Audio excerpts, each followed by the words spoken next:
We have developed here in Poland a brand that is called a Polish Programmer. And this brand is very famous worldwide. I can tell you one statistic that I can recall. Did you know that Poland is exporting IT services in the amount of 65 billion zlotys? Wow. So that's more than Japan, South Korea, and Africa, the whole continent combined are exporting. Hi there, I'm Kamal Jahid, and welcome to Warsaw Confidential. Each episode, I sit down with remarkable people from Poland and around the world to share inspiring stories and engage in honest conversations. My guest today is Łukasz Paderski, founder and leader of 360 Growth. With 13 years of experience in helping companies secure funding, Łukasz provides comprehensive guidance on capital acquisition, enabling businesses to expand their global reach. Thank you for supporting our show. Please enjoy this episode. Łukasz, welcome to the show. Hello, Kamal. It's good to see you. It's good to see you as well. Finally, we tried to get you so many times. You are a busy man. I am, in fact, I am. So my first question is the classic one in this show, and I want to know, in this season of your life, what is it your mission? Who are you doing it for, and why does it matter? I always wanted, to build value. Something like, building a sculpture. There's a Latin saying, exegi monumentum. Have you ever... No, never. Teach me, master. Okay. So exegi monumentum is a Latin saying that means building a sculpture, leaving something after you leave this world, something material. Okay. And I wanted always, to build something. The moment I realized I am not able to build this by myself was when I applied, for the university, because I should have applied for technical university and I applied for economic. Okay. Yeah, but then I realized, okay, maybe I won't build it myself, but I can help people who have the mission, who have, the power, who have the knowledge to build something meaningful for us that will live, that will stay in this life, in this world forever after we already vanish. Yeah. So this is the moment I realize I want to help people build innovations, to help them expand their businesses, which are of some, true value to society, true value to mankind. And this is my mission, Beautiful, I love it. I support that mission. Yeah, I support that mission, yeah. Łukasz, before we dive into innovation and Polish talent, I want to know more about you. So what is the one thing you could tell me and will help me understand the man sitting in front of me today? So the man sitting in front of you today was always a rebel. Okay. Yeah, so I always wanted to be against everything, Yeah. And this is how my history, evolved. Even during, the primary school, I always wanted to show people that things that are complicated could be done. Why not? Yeah, you have to apply some alternative approach to this. And I approached this alternative. So I always followed, this rebel approach to everything I have done in my life. That's why when I was finishing my studies, I thought to myself, maybe working for some corporation is not for me, because everybody after finishing University of Economics followed this suit. Yeah. Right. And I set up my own company almost immediately. Wow, that's very ballsy. Yeah, and so I did not follow suit by working in a corporation. Yeah, and this approach, this rebel approach, stays with me up to today. So where do you think this approach came from? From your Polish heritage? Well, actually, my family is surprised by this approach because no one in my family has this approach. Okay. So upbringing is not the case here. It was maybe because I read a lot of books when I was very very small, and I stated a lot of difficult questions from the same beginning. And the problem is here that I did not receive the proper answers, really. So I dug into it deeper and deeper and deeper. And maybe this is, the fact, this implied the fact that I am a rebel today. By nature. By nature, yeah, by nature. So I hear a little accent there. What's the secret behind your accent? Did you live abroad? Well, that's tricky, yeah. But I have never lived abroad. Really? Yeah, okay. I studied in Germany for a couple of months because of the exchange program called Erasmus. Of course. Yeah, which I support and God promote. bless Erasmus. Yeah. Have you been? The person. Well, I did something similar. That's why I you came did from something Poland. similar. Right? Okay.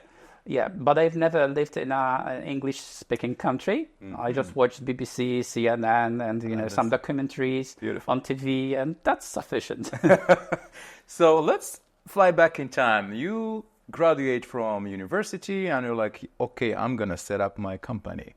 Yeah. So tell me about these first days. What did you do, and what was the mission? Yeah, so I graduated from Warsaw School of Economics, which is quite, famous and known for. Tough. Yeah. Yeah. But one of my friends, asked me to give him a favor, just to prepare some kind of business plan for the application form for some non-returnable grants. And I prepared it. It was my 5th grade, and he was successful. So I asked my question: if he was successful with my, business plan or some part of business plan, maybe I should start preparing it by myself for other customers who can pay me for that. So I asked a few friends if they are not interested in applying for some grants, non-returnable grants from the European Union, and they were interested. So we applied with a few projects, and most of them were successful. And this is how my journey with financing started back in 2011. Okay, so Łukasz, you have spent the last decade working with Polish entrepreneurs and innovators, turn ideas to reality. How is that experience? That experience is very fascinating on one hand, but on the other hand, it takes a lot of time and effort to make it happen. I usually work with R&D projects, with research and development. So we combine scientists, we combine business, and try to commercialize the outcome of R&D. It really takes years. Yeah. From the same beginning, when you're approached by some scientists or by some businessmen who have very innovative idea, you have to do the first due diligence by yourself, whether this project, this specific project, is really a high innovation project, or is it only boasting? Is it only about boasting by scientists? Because sometimes it really is. Yeah. So we do, the first step by doing some very basic due diligence. If this due diligence is passed, then we can move on to preparing, the project as a whole. So there are many scientists working with us. There are lots of financial advisors working with us, because we have to write a project from the scratch. So it's like, having an idea, and you have to prepare everything up to the moment the innovation is commercialized. So you have to set up everything and think of everything, including the business model at the end. And sometimes you don't know whether this will work, that the innovation, whether it would work, because this is all about research and development. We don't know what is the outcome, but we have to prepare ourselves for being successful. Yeah. Right. So that's why it sometimes really takes years. And during the process, we are evaluated by different people, different evaluators from public agencies, or by VC investors, business angels. So we have to be prepared to answer hundreds of questions and be prepared for different due diligences. Is it technical, or is it financial? Lots of things lots of things really have to be done during the So process. what you're saying is a complicated, Yes, tough process. but at the end, it is very it's worth it. rewarding. Yeah, I see. because we're building, the sculpture I told you at the beginning. Yeah, right, correct. And we are going to live it. Stories are the single most powerful weapon any leader can arm themselves with. They are the currency of humanity. And those who tell inspiring, emotional, powerful stories rule the world. To put it simple, storytelling changed my life. It allowed me to meet the most incredible people in my life, to raise capital for my startups in Dragon's Den, and simply improve my life as a human being. And today, I would like you to do the same. So, I am excited to announce my upcoming masterclass in the art of storytelling. And so, if this is something you're interested in, I would love you to join our masterclass. So, you can leave your details below, and I will be in touch. Thank you so much, and see you soon. So what was like one of the most incredible, let's say, Polish innovation that you could see that it has a potential to change the world? That I work with? Yeah. Well, there are actually two of the projects that I'm still working with, and they have both the potential to change the world. And this fascinating thing here is that both of both of these projects approached me, and their main goal was not about money. Oh, I see. Yeah, money was, somewhere else. Yeah, and I believe and I bet that both of these projects will be very successful in terms of money in the future. But when they approached me, we did not talk about money at all. It was all about changing the world, how we can change the world, how we can actually turn our knowledge and our willingness to change the world into something material, And these are two projects that are deep techs. Both of them are deep tech. Right. Can you share details, or it's kind of secret? I secret? can, of course. One of them is about advanced connectivity. So we are living, in times where there are a lot of data. Oh, yeah. And that this data has to be transmitted over some distance. And the modern networks are not capable of accepting so much data. So a new generation of private networks have to be developed to be, capable of transmitting so much data, over distances. And this is a startup that was established by two guys in 2019, as I recall. We have 2025. They have over 80 engineers on board right now. The structure of financing is going crazy because they're launching another round C right now. Round C. Yeah, so these are already millions of dollars that they are rising, with the valuation of 80, 100 even. Wow. Yeah, and this project has been quite recently accepted to accelerator by NATO. Wow. Yes, so it's one of 70 that were accepted.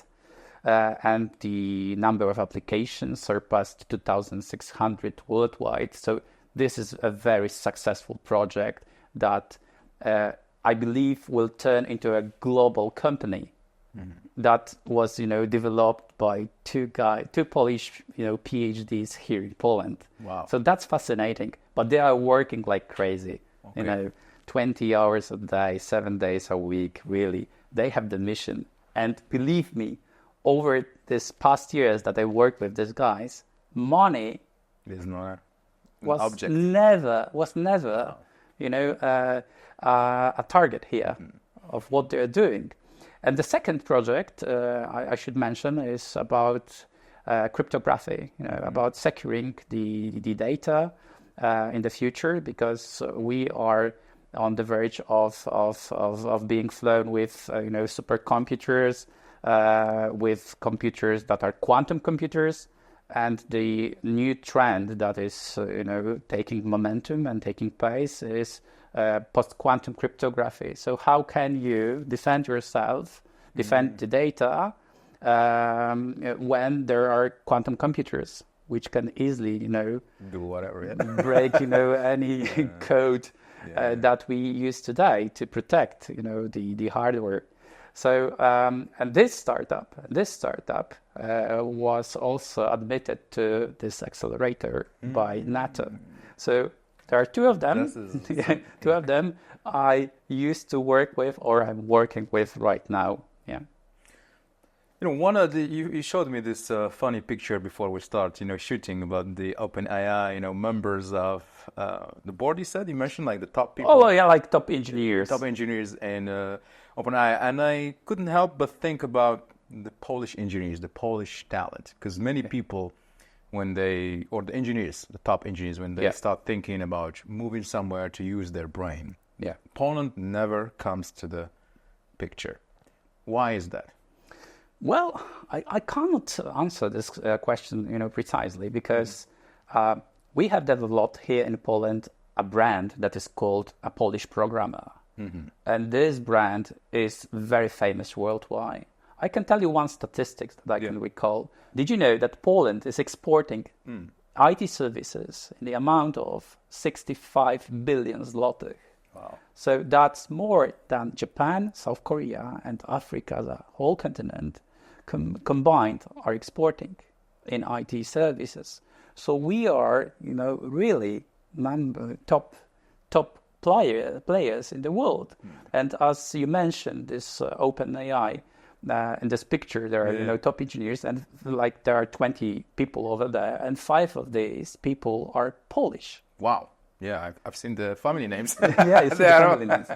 So we are very, very famous, and for a reason, because Polish engineers are, renowned, worldwide for their, competence, for their experience and for their skills. So what do you think makes them very special? I know there is in the Polish, culture and identity, there's hard work and honesty and, just very, very professional. This is my experience as a Moroccan guy. So what else do you think make the Polish engineer so talented and special? Well, I believe, that the high level of education, especially in terms of, mathematics. I can recall, from my primary school and high school that maths were, was always at a very high level that we were taught. So I believe, this is one of the reason. The Polish universities, the Polish the departments of IT at Polish universities are ranked very, very high, in the world. So maybe this is the second reason. That is the straight implication, and that's it. So with all these amazing things we know about Polish engineers, what do you think is holding back Poland? In terms of what? In terms of being this, like in the US, for example, every engineer, it doesn't matter where they come from, they would think, okay, I gotta go to Silicon Valley, and the US comes to the, Poland. So what is holding back Poland? I got your point. I believe, that one of the most important factors that is holding us back here is the lack of capital. We are a quite new market, liberal market, 30 plus years. So we did not have time to accumulate the capital here in Poland. That's why most of the investors are very risk averse. Yes. And this is, the major factor here, that even if there's some money, spare money, investors, is it, private, people, or is it, some VC companies, they are very cautious about spending every single zloty. I see. Yes. And we call it that we have very shallow pockets. We have very shallow pockets here. And a lot of time is needed actually to accumulate this capital to be more risk prone. And we have, of course, obviously a solution here, because the non-returnable grants I already mentioned from the European Union should play this role by actually providing the financing for the projects which are too risky for private capital. Yeah. But, this is all about, the red tape. This is all about, different obligations. So we have a lot of Stabbing? maybe not backstabbing, though there are pros and cons. Yeah.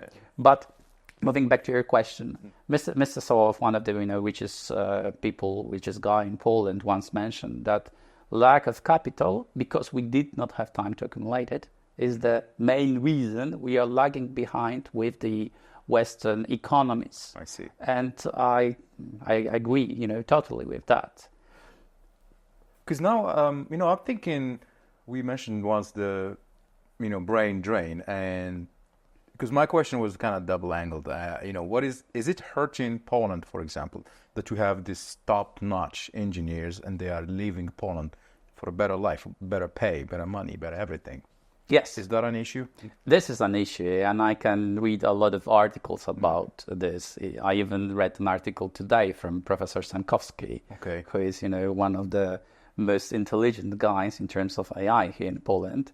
And this article was about the brain drain, that we have a very, very talented people who set up very promising businesses here, and they got granted at the same beginning, because the very early stage here in Poland is very, easy. Yeah, we are covered. There are lots of, accelerators. Even at universities, there are lots of, early stage investment opportunities by some VCs or business angels. The problem is, if you're successful at very, early stages, then there is a lack of this capital. Yeah, which can push you, to Series A, Series B, and this is the problem. That's why lots of companies that were established in Poland were moved to foreign countries like ISI. Do you know ISI, the satellites, technologies, or 11 Labs? 11 Labs, yeah. Yeah, 11 Labs. Yeah, they have Polish founders. Yeah, but where are they now? Yeah, Sweden, the United States. Sometimes even Estonia as well. As well. So this is the problem, that the early stages of financing here are covered. Yeah, there's plenty of opportunities. But if you're successful, then there is a lack, of opportunities to finance it with the proper amount of money to take it to the next level. Why is that? Why do you think there is this? The lack of capital. We already mentioned it. Just lack capital. Lack of capital, and because there is not that much capital, this capital is very cautious, about investing. Again, yeah. So the risk proneness here, yeah. And Poland, compared to United States, is a very small country. Yeah. So we will never have that much amount of capital they have abroad. They have there. So maybe this is the problem that will never be tackled. Well, actually, because I wanted to ask you, what can we do here? I know we need capital, but what can be done? Maybe the public sector could be helpful here. We have, of course, obviously, public sector that is offering money in terms of this non-returnable grants. But as I already mentioned, there are lots of problems here concerning the non-returnable grants from the European Union. The application process is not easy and takes months. The evaluation process takes months. Then you have to execute the project and still be controlled at different stages. And today, for example, the AI is moving forward every single day. If we come up with an idea to have a very innovative project here in Poland, which is IT or AI related, and we want to apply for a grant and wait 9 months for the evaluation. Yeah, you're already dead. Yeah, we're already dead. The moment we get the result, this is already old news. Yeah. Yeah. Damn, I see the point outdated. Now. Well, actually, because it's interesting that you mentioned, and again, you sent me this picture where the American stock. They all. What do you think about what's this Chinese AI called? DeepSeek. DeepSeek. Yeah. Did you see that? What do you think about that? Well, I'm not an expert, I can only tell you what But it touches on the point you said. Yeah, it touches. It touches. But the world is changing rapidly in terms of AI. Some people even perceive it as the new warfare of the 21st century. That's why we can see a battle between civilization. China, United States, and Europe is lagging behind. Yeah, exactly. There's no AI in Europe, unfortunately. Yes, and even if there is, because it's not gonna be. I read an article that that the European Union is investing into some data centers in Europe, but it's still like 1.5 billion euros, and President Trump, elected quite recently, told that they are going to invest $500 billion into AI. The Chinese are already there. Yeah. So we in Europe, I think we have to find some other way, to be competitive, on the market. Yeah.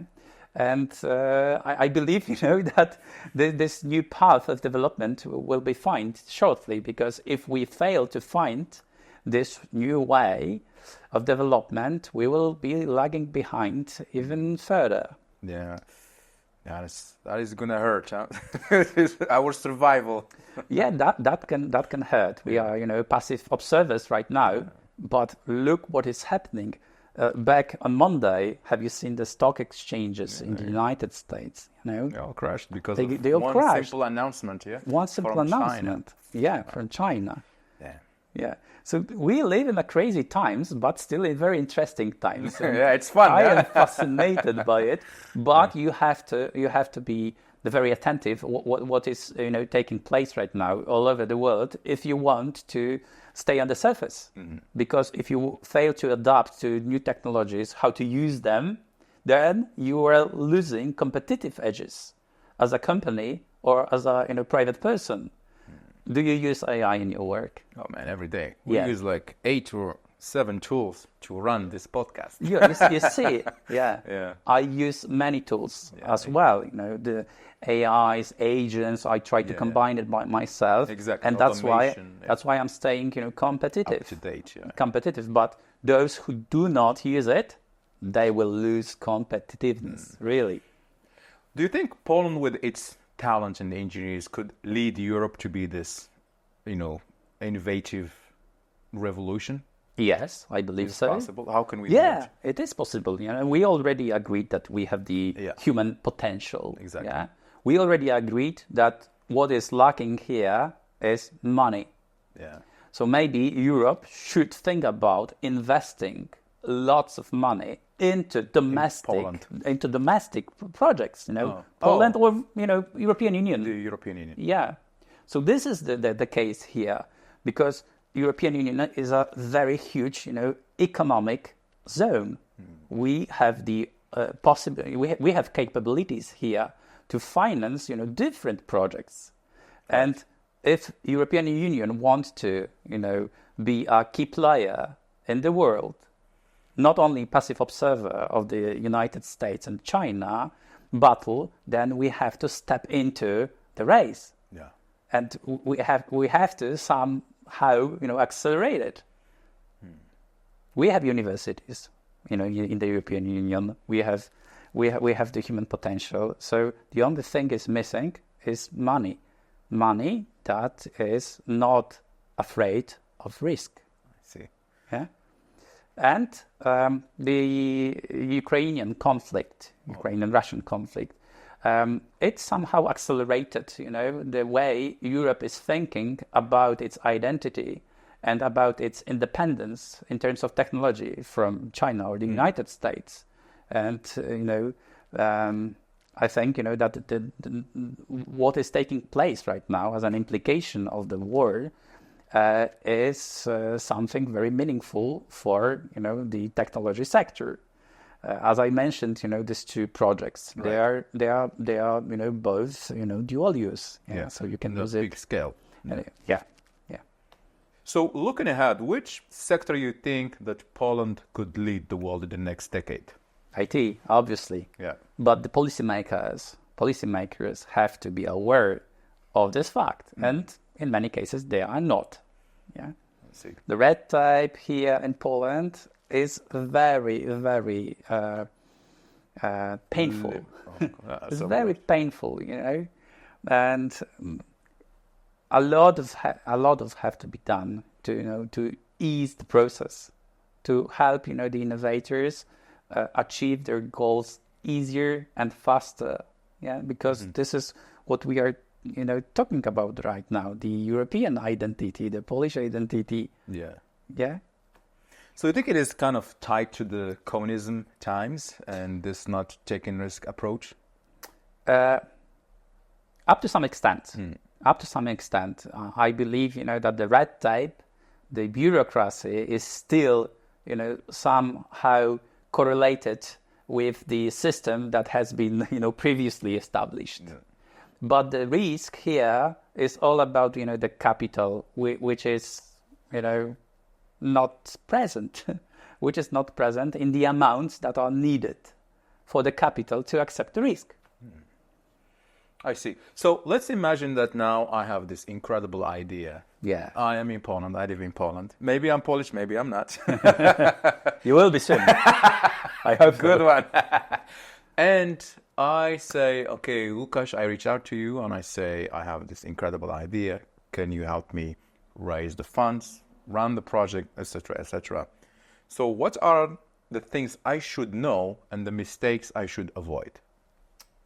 Okay, so if you approach me, the first things first, we have to do some due diligence of your idea, because many people who approach me, they approach me with, you know, brilliant idea, and it takes like, you know, 10 minutes to tell them this is not a brilliant idea. Really? Yeah. You shatter their dreams. Exactly. Okay. Because this has been already, you know, introduced. This country, or, you know, some part of your idea is already there, or your idea has been introduced and commercialized, but it is not successful. You know? So think about it. So there are, you know, plenty of ideas on the market, but only a few are really eligible to be evaluated further. And if we pass this first test, which I prepare, crucial test, then we can start talking about, you know, what kind of financing are looking for. Are there in the market, financing opportunities. And as I mentioned, for the very early stages of your projects, there are lots of opportunities. So we are talking about pros and cons of this sources of capital for you, and we choose the one which is, you know, the most appropriate for you. Right. Yeah, and this is where you start being the entrepreneur. I see. Yeah. So what are the things I should know, like be aware of? Okay, my idea, it has to be kind of interesting idea, and prepare me. For example, I have this, I want to be an entrepreneur. So what should I know? Your idea should either be very innovative or be very, let's say, fit for the market. Okay. So if you have an idea that is not rocket science, there are lots of ideas which are not rocket science and are, at the end of the day, very successful. Why? Because the ideas are addressing some problems in a very straightforward way. Yeah, I see. And you know how to get to the market. You know how to approach the customers, which, you know, marketing activities to use to be the most efficient.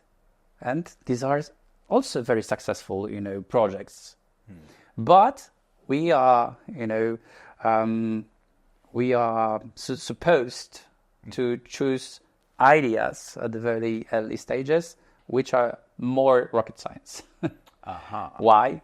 Because the European Union is all about financing research and development. So if you want to be financed by non-returnable grants, we have to search for the innovation here. For the innovative angle. Yeah, exactly. Yeah, and you are eligible for grants. If your idea is not that rocket science, it's like very straightforward business. It's easier to find a private partner for your business, or some business angel, and we also help with that. So we have to distinguish at the very early stage of your project evaluation which option are you? Oh, I Yeah? see. Okay, most of the projects that we working with are IT, AI, deep tech related. So we are talking about R&D. If we're talking about R&D, then we're seeking non-returnable grants. Why? Because if you apply for non-returnable grant and you got granted, you got this financing, you don't have to give out your shares. Ah, that's interesting. Yeah, so you're staying with 100% of the stakeholdership. No one. You don't have any business partner. But what is it like for the government? Why should they just like support you? What's in it for them? Well, as I told you, the grants are ideal for the projects which are too risky for a private capital. I see. So Okay. this is closing the gap. Actually, this is closing the gap. Sometimes the government of or the European Union had some stake in your business, but that doesn't apply to the very early stages of financing. This principle applies to further stages of financing, where some public agencies can have some stake in your company.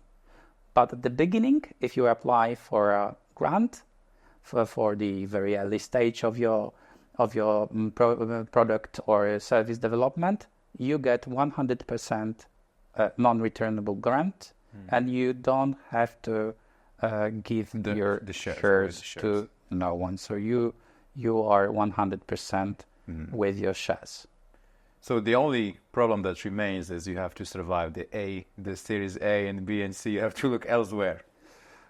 Yes, you have to look elsewhere. Unfortunately, of course, there are some, obviously, VCs here that can tackle, this stage A, but there are a few of them. Really? Yeah, there are a few of them. That is very interesting. Yeah, but we already covered why. Yeah, of course. It's lack of capital, which is ready to accept the risk. The trade-off. It's really always a trade-off, risk and the outcome. I see. Well, now here's an interesting question for you, and I want you to be honest, because I had the immigration lawyer here. Yeah. And I asked him, well, how to kind of legally come to Poland and build a life here, etc., etc. And he said, well, if you want to come to Poland, is have a job or something, and then so they can have, the legal basis, which is a contract, and etc., etc. What the interesting thing he said, if you have a startup idea, don't come to Poland. I think I know what he meant, is like coming here, trying to get some grant, it will not work. What do you make of this? No, I won't agree. Yeah, of course. I won't agree because, as already mentioned, for the very early stages, you get plenty of options. And if you want to start having nothing, just an idea, that's an ideal place here. You can actually apply for startup platforms. That's the name of one of the programs here, which is very famous and very successful in supporting very early projects. Because you only have to have the idea and a team, because you have to you cannot apply as a one guy. Person, You should have at least one partner. You can cover business, and the partner can cover IT or some other parts, which are very important. And you apply, and you get if you are successful, you get a few months of so-called incubation. Okay. So you get everything free of charge, like an office. You don't have to pay social, security, taxes. Everything is covered for you. You get a few services that you can use, like preparing a business model, financial model. You can prepare the marketing service. Some company can prepare the marketing plan for you. Everything is free of charge. And after a few months of this so-called incubation, you either got accepted as a great idea to be financed further, or you are not accepted. Most of the projects are accepted, like 70% plus. And if you get accepted after a few months of the incubation, you are eligible for applying for 600,000 zlotych. Wow, that's almost like Yeah. what 1,200 k euros, right? 150, Yeah, 150, 150, yeah, okay. roughly, Yeah. roughly, euros, yeah, for a start to to actually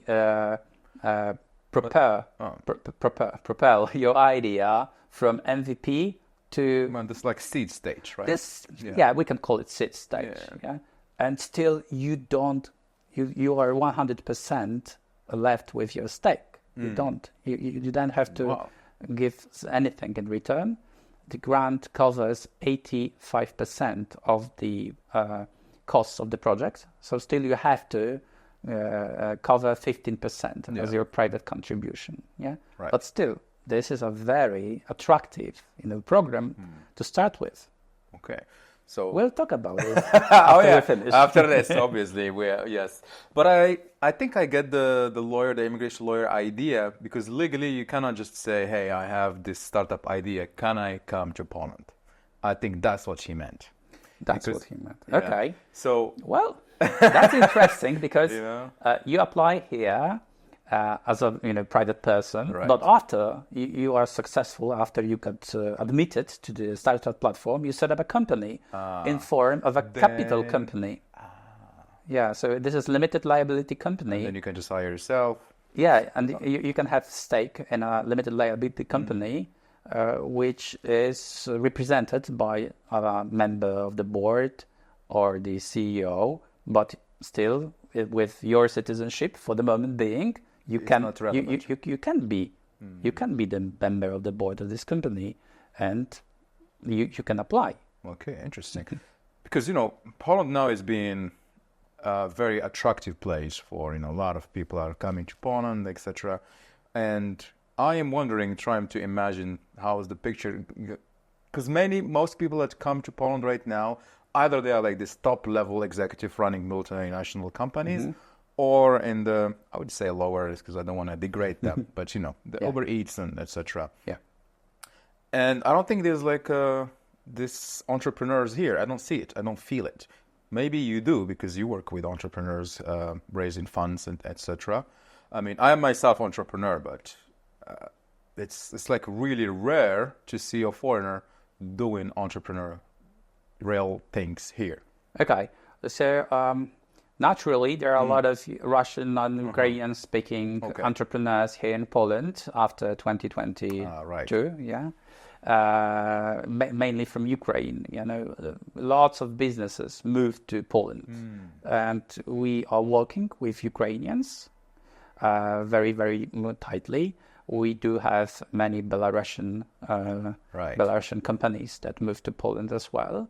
But if I am to agree with you that the Western countries are underrepresented, Yeah. I will agree. Right. Yeah, and I don't know why is it so, because I used to work, of course, with some French guys, with British guys before, but still this is not very popular. This is not very popular.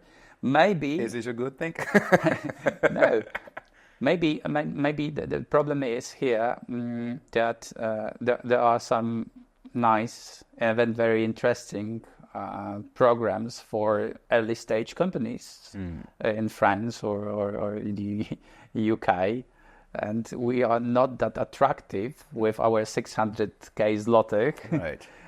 for them, So there should be some other reasons, maybe, for just to answer this question.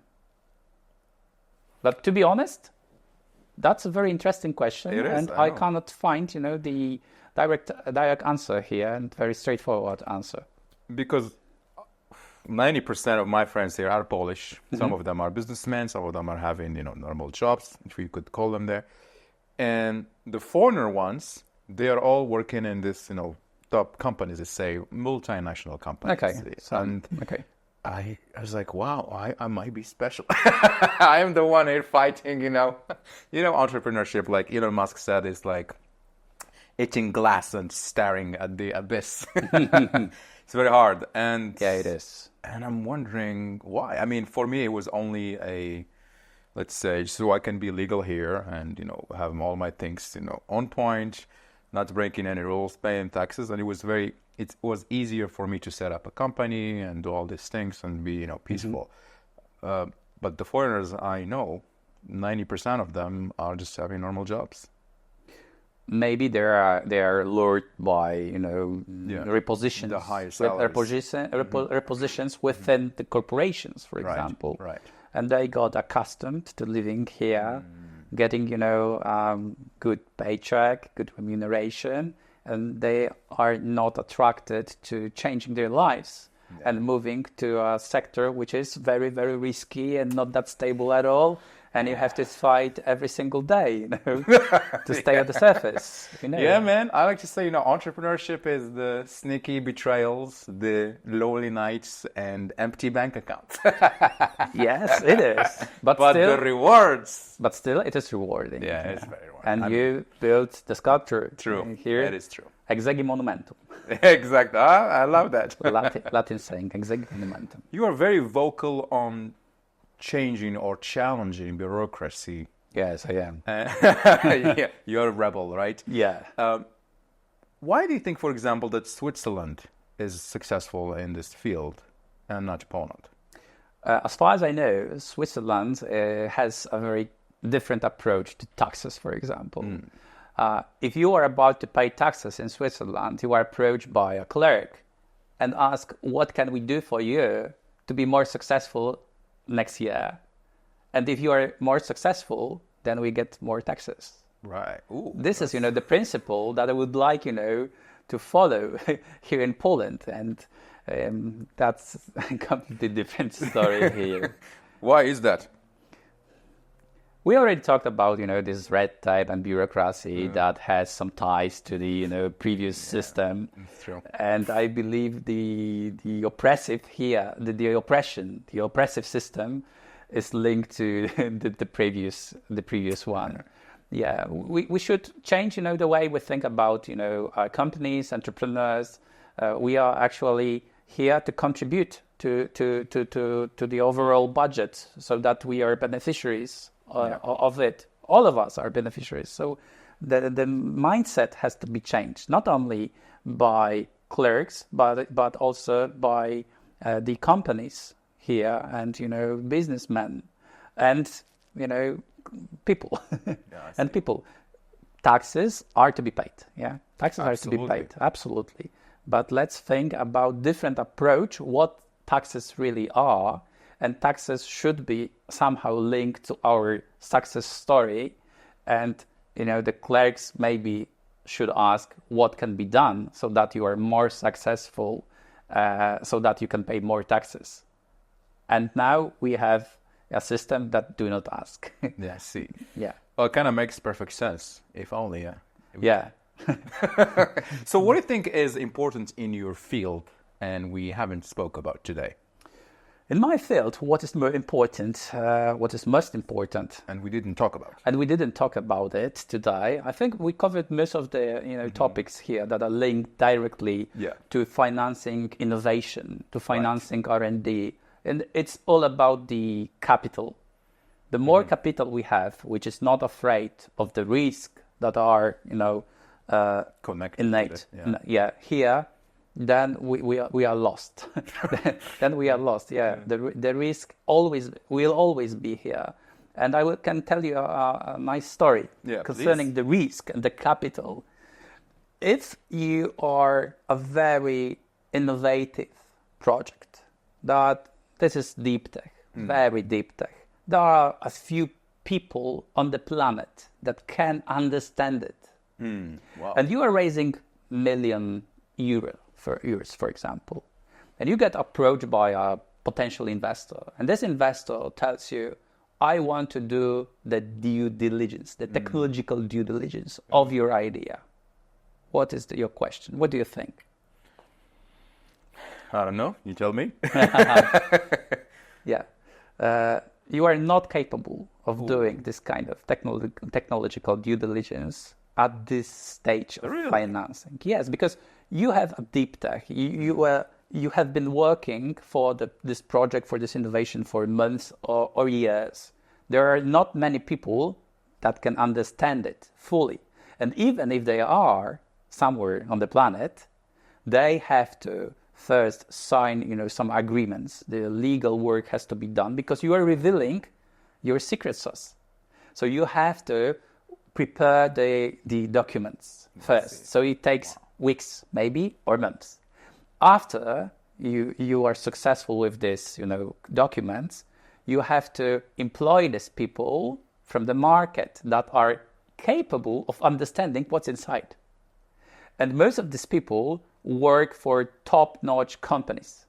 So if you employ them, they are not longer allowed to work for these companies, and they have to sign the NDA. NDAs, NDAs. So they won't reveal the secrets they see in your company for months or years, and they are precluded from working for months or years. So you have to pay them hundreds of thousands of euros, and you only you are looking for 1 million round, 1 million euro round. So if you want to do the technological due diligence, it is not possible. So the math doesn't math. And look what happens here. If you approach, VCs or business angels with a very deep tech idea that is very, very complicated, these people have to believe in you as a team member or as a team as a whole. They won't understand everything that's inside. Wow. And then we don't have the time actually and money to proceed, proceed with everything they are expecting. And this is a mindset that in Poland, because of this risk-averse approach, is not understandable at all. Damn. Yeah. Well, that kind of explains my early question, the brain drain, the Polish talent. Maybe that is why they leave. That could be connected, somehow Or correlated. would leave. Yeah. After they got rejected because of, This is impossible to due diligence. And we got rejected for 1 million euros because this company can't do the technological due diligence, which is impossible to do at this stage and not profitable at all to do this at this stage. There's no point in doing so. So it's a battle not worth fighting for. Yeah, exactly. This maybe explains, the brain drain here. Exactly. Or explains why at the later stages of financing, the companies are made outside. move to United States, for example. The principle, the mindset there is completely different. But as I told you, this is all correlated with the risk averse and the risk proneness. So you have to believe in people. If you see the people who are working, for the idea, for many hours a day, for many weeks, months, years, and the market is promising, and we have a lot of confirmation from different reports that applied AI, advanced connectivity, cybersec, agrotech will be very important in the next 20 years and will impact all of the industries. Then you have to combine these two factors, the people, the idea, market, and just believe. And just put a stake. That is very interesting. I hope the VCs of Poland are watching this conversation right now. They are aware of it. They are aware of it. Yeah. They just don't want to do it, They are aware of it. So basically, if VCs invest in this kind of project that proves to be successful later, they are very, very happy. Of course. Because they stay with their stake, and the company is moving, further, is being funded from, different VCs abroad. The evaluation rises, sometimes skyrockets. So your stake is very, very high.